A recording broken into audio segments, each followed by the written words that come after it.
আমার মতো হাজারো মায়ের সন্তান বিদেশের বাড়িতে আছে। তারা দিন রাত পরিশ্রম করছে, কিন্তু তারপরও তাদের কষ্ট মনে হয় না। তাদের চোখ দিয়ে কোনোদিন পানি আসে না। কখন তার চোখ দিয়ে পানি আসে জানেন?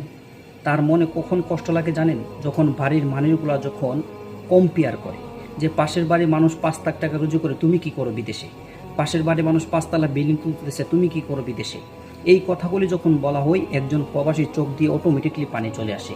একজন প্রবাসী দিন রাত কত পরিশ্রম করে যদি কোনো মা বাবা দেখতে পাইতো নিজের চোখে, তাহলে তার সন্তানকে কোনোদিন বিদেশে বাড়িতে পাঠাইতো না। যেই পরিমাণ কষ্ট করে একজন প্রবাসী যদি তার স্ত্রী দেখতে পাইতো, তাহলে তার স্ত্রী কোনো দিন তাকে বিদেশে পাঠাইতো না। তার ভাই বোন যদি কোনোদিন তার ভাইয়ের কষ্ট দেখতে পাইতো নিজের চোখে, প্রবাসীদের কষ্ট পরিশ্রম যদি দেখতে পাইতো, তাইলে কোনো দিন তার ভাই বোন ভাইকে বিদেশে পাঠাইতো না। তাই বলি কি, কম্পেয়ার যদি করতে হয় তাইলে গরিব মানুষের সাথে করুন।